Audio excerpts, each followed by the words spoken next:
Hi there. Today I'll be opening up a curve monitor that I just bought from the Black Friday sale.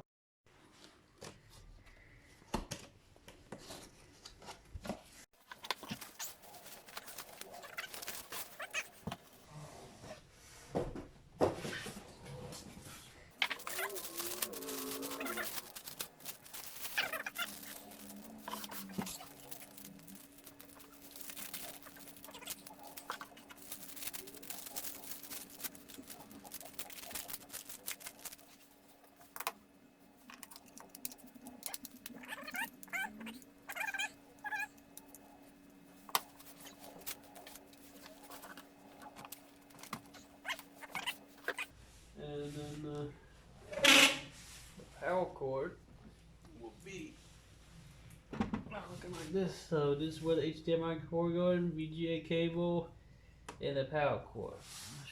Oh, this is where the headphones go. You want to use the headphones, that's where you go in.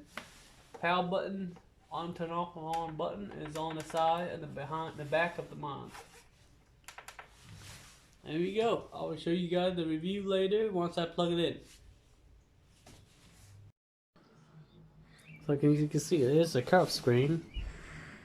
See, there's this curved screen on the side, and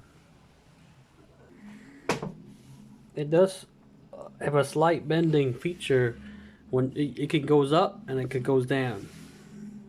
If you want to bend it downward. But I can't swivel it. It doesn't have anything to swivel it. Hopefully you guys think this is helpful, and I will try to make some more video if you subscribe and hit the like bell for me. Okay, thanks for watching.